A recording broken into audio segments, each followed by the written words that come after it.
From the land to Grant University in Urbana-Champaign, Illinois, this is the Closing Market Report. It is the 15th day of July, 2026.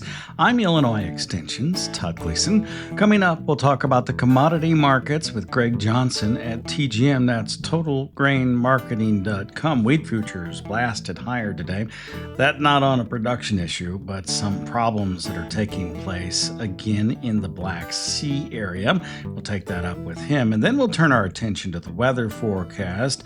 As it happens, the Black Sea is expected to raise a pretty good wheat crop this year. We'll talk about that with Drew Lerner at World Weather Incorporated in Kansas City and the weather in that area, but more importantly, the weather in the northwestern part of the Corn Belt, where the expectations have been that the heat will be a real issue for Minnesota and North Dakota, parts of South Dakota, and Drew Lerner will help us try to figure out what that really means as we make our way through this Wednesday edition of the Closing Market Report from Illinois Public Media. That is public radio for the farming world, online on demand at WILLAG.org.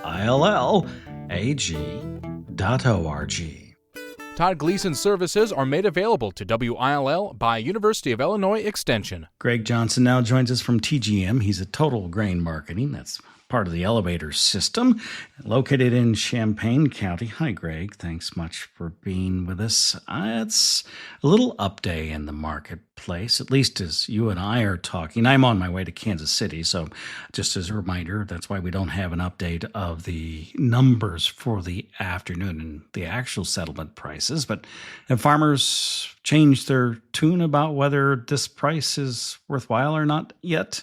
You know, the crops in central Illinois look pretty good. Obviously, we've got some drowned out spots and some variability, but in general, I think farmers are confident enough that they're going to have something to sell, that they now will focus on rewarding the market anytime it rallies and trying to sell a little bit of corn and beans into that strength. And we are seeing that strength today being provided by of all people, of all countries, Russia.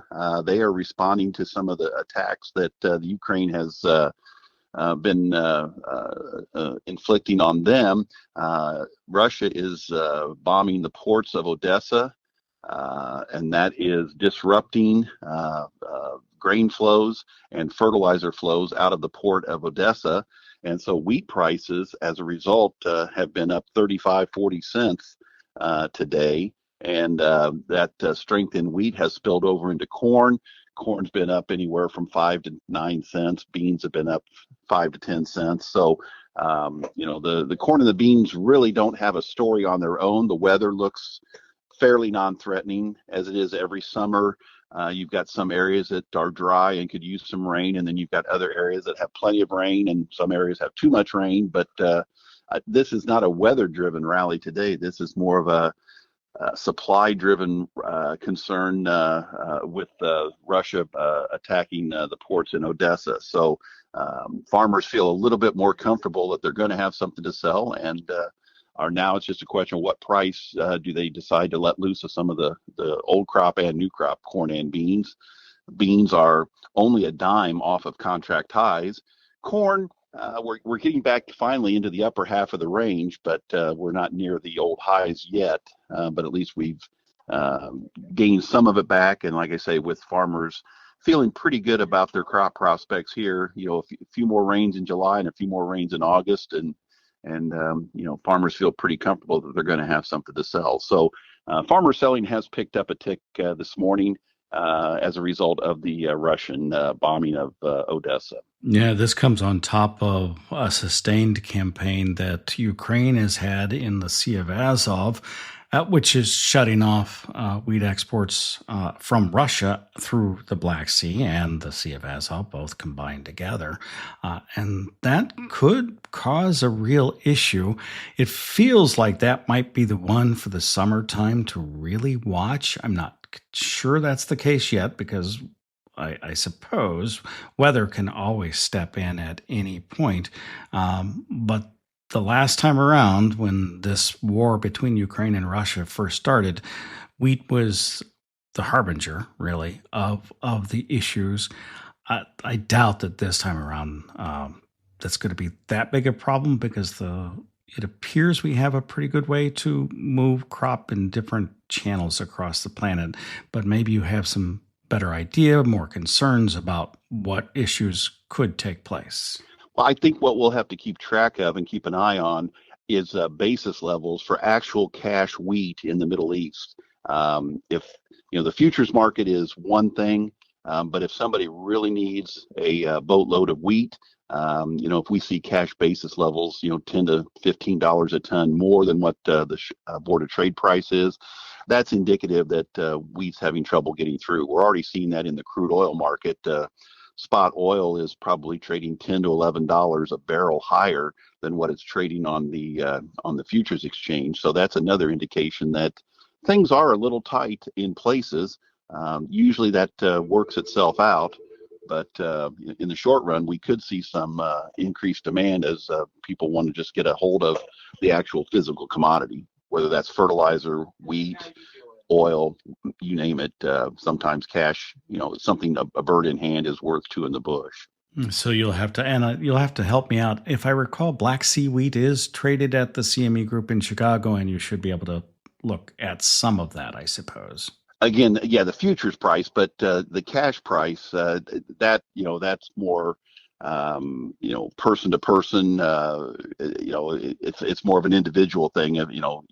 Because if you trade something on the CME, you can take delivery of something in August or September, but if you need it this week or this month, just being long futures really doesn't ensure you a supply. So that's when basis comes into play. And like I say, if we're seeing cash basis levels dramatically higher than the futures price, that's indicative that the traders or that the end users are concerned about getting their supply. And like I said, I don't know that that's the case, but that's definitely something to keep an eye on. We will keep watching that. I know you will as well. Soybeans look as good as the corn in our area or not? No, they just don't handle the wet weather near as well. The corn is farther along. For the most part, even though we planted beans earlier, their beans just aren't as small or aren't as tall as the corn. And I think the corn can handle some wet weather a little bit more than the beans can.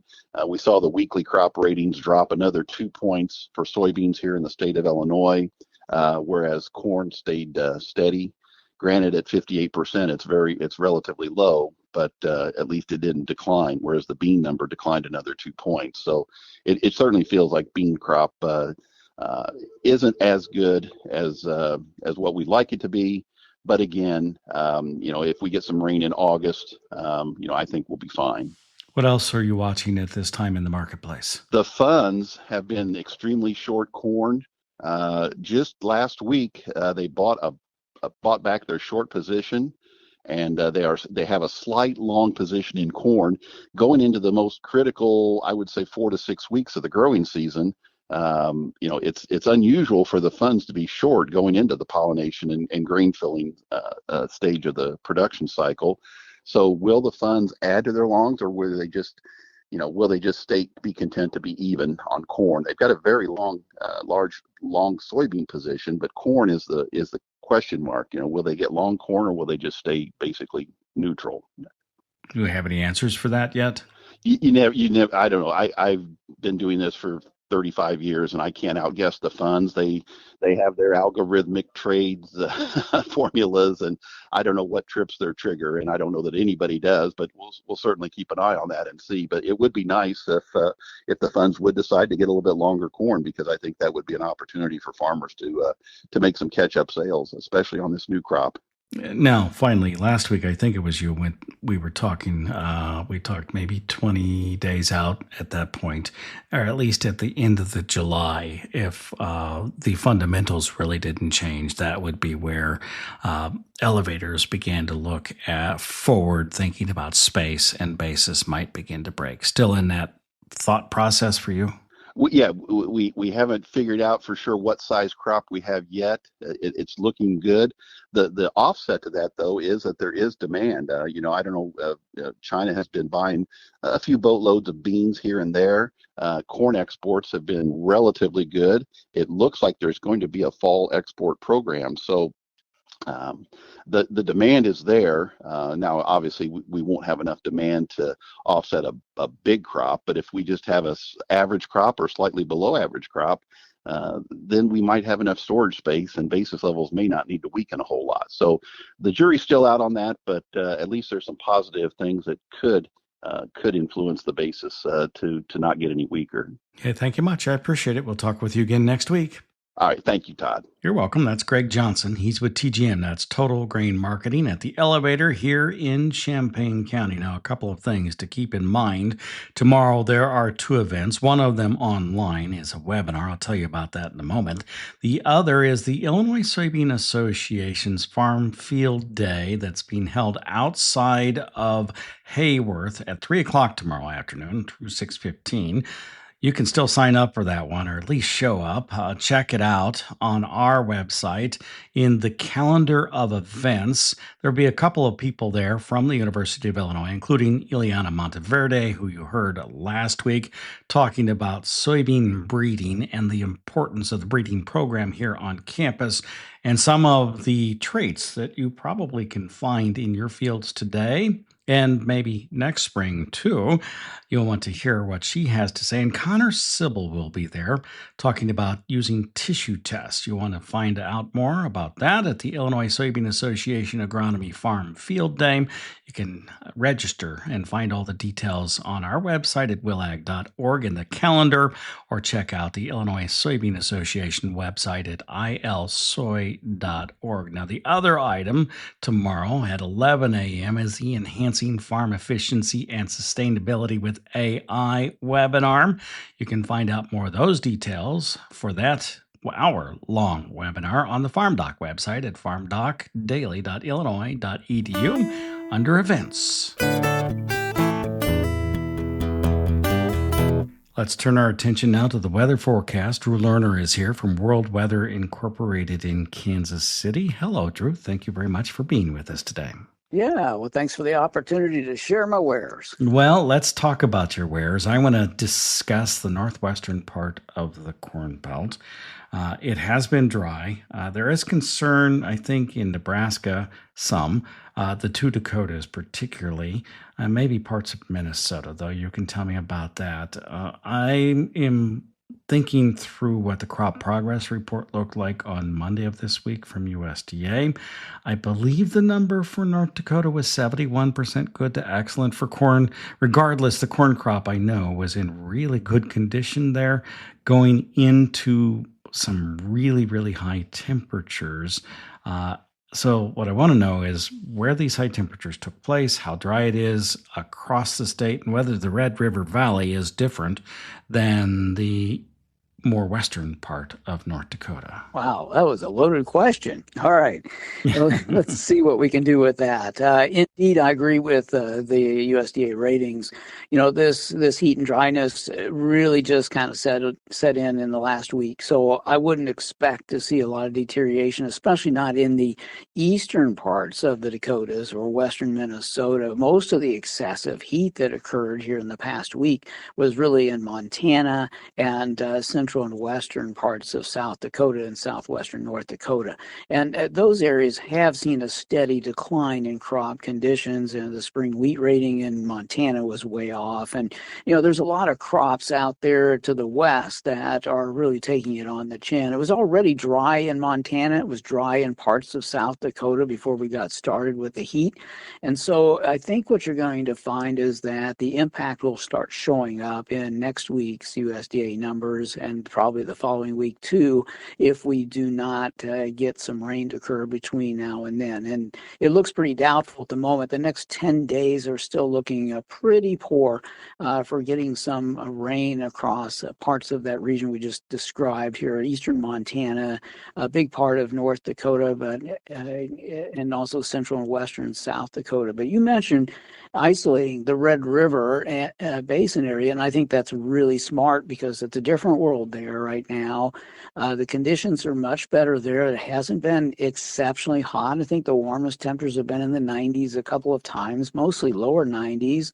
And the moisture profile hasn't been too bad. There's some pockets that didn't do well. But if you recall, right before the heat wave arrived, The northeast and east central parts of South Dakota and some counties over the line in Minnesota got slaughtered with a 2 to 5 inch plus rain event. And that's really carried the crops really well through this, at least an initial period of hot and dry weather. So it is a different world there in the Red River Basin. There are definitely some pockets that have not seen quite as much moisture as others, but it's going to take another week to week and a half before we really do any kind of harm in those particular areas, especially since the hottest weather is still going to be more of the Missouri River Valley rather than the Red River Basin. So I do think we're going to hang in there fairly well in some of that region, but we do have 10 days yet of 90 and lower 100-degree temperatures just to the west of that, and it will be stressful. Well, tell me about the Missouri River Valley as it stretches through South Dakota, Nebraska, parts of Iowa, along the top of Missouri. Yeah, I think probably that middle Missouri River Basin area is probably also in favorable shape, whereas the upper part of the Missouri is the area that's really feeling the heat and the dryness. The middle Missouri is certainly drying down. We've had some issues with dryness in Nebraska frequently over the course of the summer, or actually even the spring. And so moisture profiles are a little off in some of those areas, and it wouldn't take too much of a hot, dry pattern to really push some of those crops over the edge a bit. So we do need to watch that region too, but I think as of today, the situation is stressful, but not a problem. And in the forecast, with another 10 days to go with not much moisture, we're probably going to see that area continuing to dry down. But when you step back and you look at the August outlook, you got to kind of say, hey, wait, let's not get too carried away, because in August, a couple of things are going to happen. We're going to have a trough of low pressure over the eastern part of North America, and that's going to trail frontal systems into the central part of the United States. And that is going to attract the monsoon moisture from the Rocky Mountains and pull it into the Central Plains. So I think what will end up happening in August is we'll shave down the driest areas and isolate it more centered on maybe South Dakota, and then allowing Nebraska and parts of Kansas and western Iowa to do a little bit better. We've talked a lot about the far western part of the Corn Belt. What about the center part of the Corn Belt, Iowa, Illinois, Indiana, those places? Yeah, I think the moisture profile in those areas is pretty good at the moment. The biggest thing that runs in the back of my mind is the fact that we had so much excessive rain and flooding at times earlier in the season, and it was cool. Not a really good environment for the best yielding corn. And soybeans, too, need some drier and warmer bias conditions. So even though the crop is looking good and it's probably doing all right, it's probably not the best crop. And we'll need to add a little heat, and we'll need to maybe take some of those wetter biased areas and give them a chance to dry down just a little bit. But we don't want to get too carried away and get too hot and dry. But I don't see anything like that happening in the central or eastern Midwest.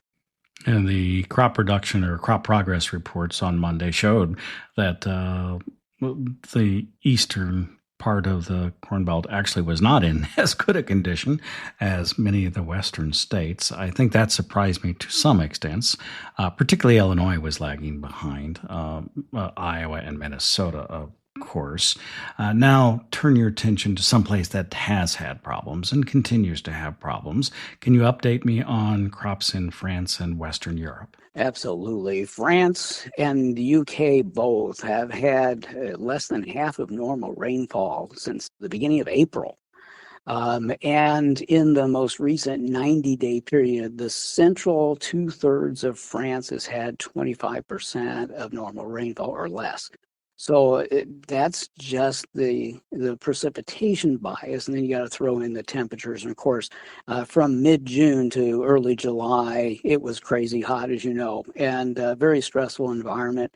The only thing that really helped the crops in France was the fact that the winter was good, and we had plenty of moisture around. Coming into spring, there was no excessive heat, and there was plenty of moisture around. The winter crops did perform okay. Now, we did lose yield, don't get me wrong, but it could have been a much bigger disaster had they encountered heat like they did last year in the spring, that would have really caused a huge issue. So the winter wheat and the rapeseed probably did okay. They lost yield. It's not as big a crop as it should have been, but it's not a disaster. Now, the summer crops is a whole different ball game, and probably the one crop that's going to be hurt most seriously in the UK and France and probably parts of Germany and Belgium and the Netherlands is sugar beets.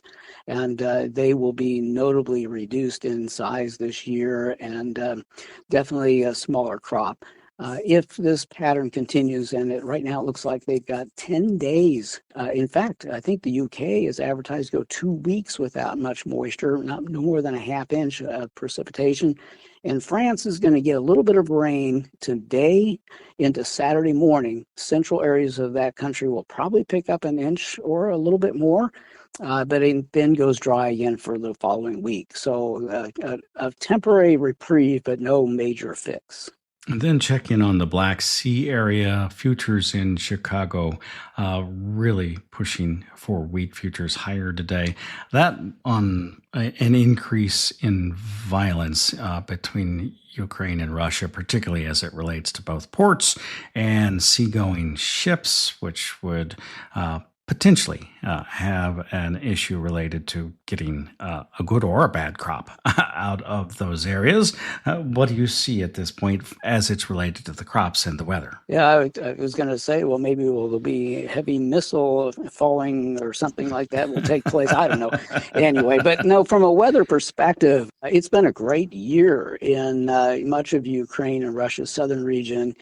There was good moisture in the spring. There hasn't been any excessive heat. It's a little dry now, but this is crop maturation and harvest season. So it's really a good scenario, at least from a wheat and a rapeseed perspective, barley too. From a summer crop perspective, it is going to be important that we pick up a little bit more moisture. Maybe a little bit of the spring wheat in the south there is going to need some moisture, but I don't see any of this as being really a big issue. It is about the war. As far as the rest of the spring wheat and sunseed production areas, which are off into the new lands and maybe northern Kazakhstan, that area has had just an amazing amount of rainfall this season, and there's probably some wet weather disease there, and perhaps a little loss in yield potential will occur because it just continues to rain. But the primary production areas in the southern part of Russia are probably in better shape. Hey, thank you much. I appreciate it a lot. Have a great day. Drew Lerner is with World Weather Incorporated. He's in Kansas City. Joined us on this Wednesday edition of the Closing Market Report that comes to you from Illinois Public Media. It is public radio for the farming world, online, on demand at willag.org. That's willag.org. While you're there, scroll down and you'll find the latest information from the agricultural economist, the crop scientist, and the animal scientist right here on the Urbana-Champaign campus of the U of I. And in the calendar, you'll find all of the agronomy days and many other events that are taking place this summer across the state of Illinois, in which the University of Illinois Extension is involved. I'm Todd Gleason.